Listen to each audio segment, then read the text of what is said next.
महादशा में हुआ है जातक का जन्म और किस आधार पर महादशा निकाली जाती है जातक की।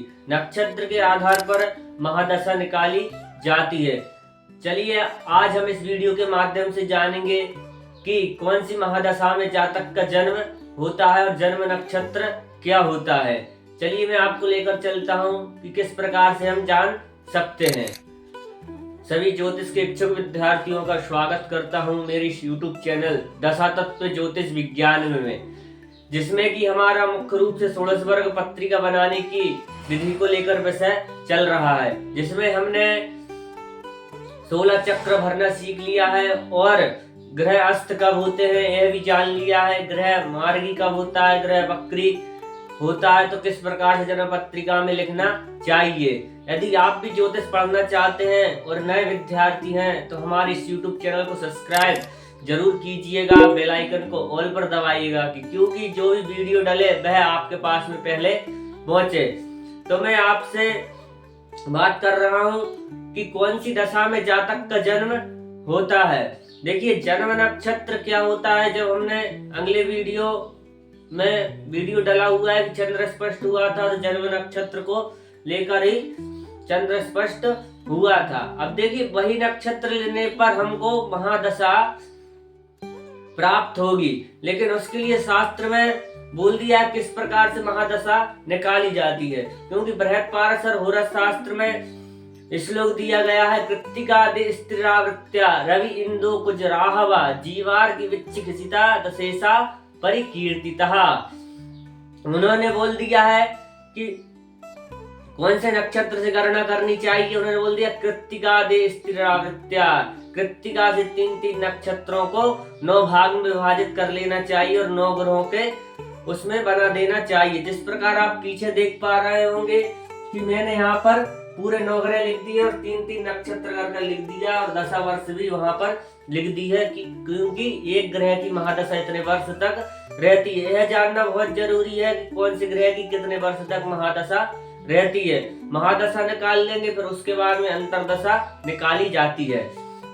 अब देखिए यहाँ पर श्लोक बोल रहा है, कृत्तिका देस्त्रिरावृत्या रवि इंदु कुज राहवा जीवार की विच्छिखिता दशेषा परिकीर्तितः। यह श्लोक में बोल दिया है, लेकिन कुछ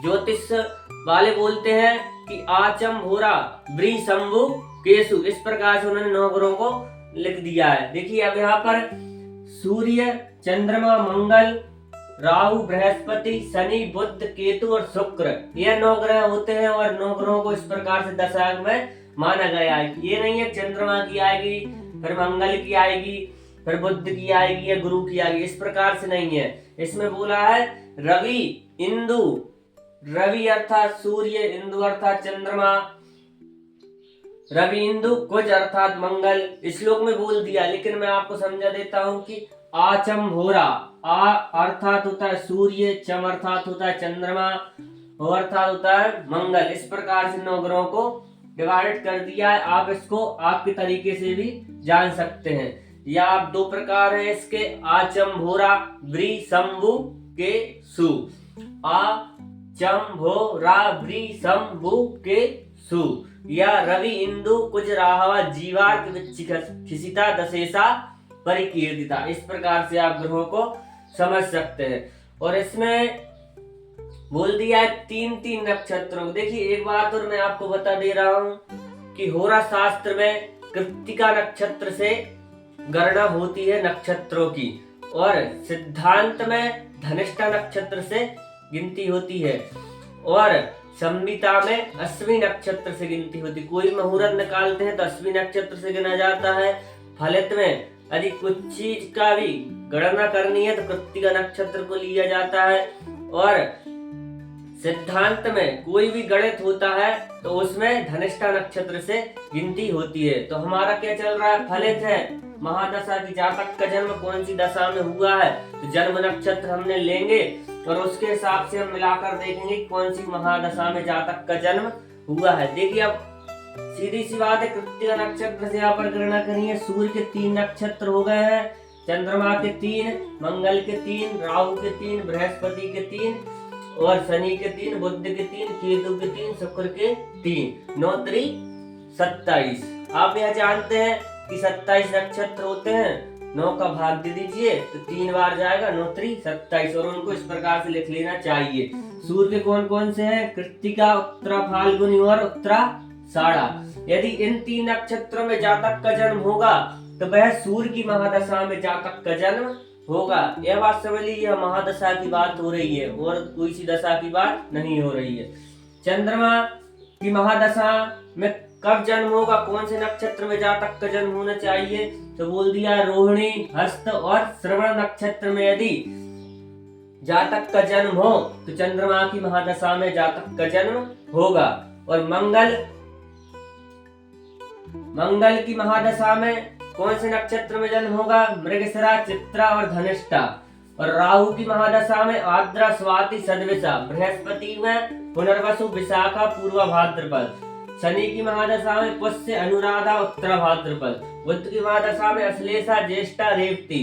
केतु की महादशा में मघा, मूल, अश्विनी। और शुक्र की महादशा में पूर्वा फाल्गुनी, पूर्वाषाढ़ा और भरणी।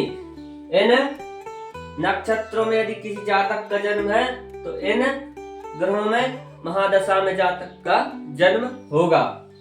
अब देखिए, महादशा वर्ष भी लिख लिया है, क्योंकि अब जो दशा वर्ष है उसी का बचा हुआ है गणित।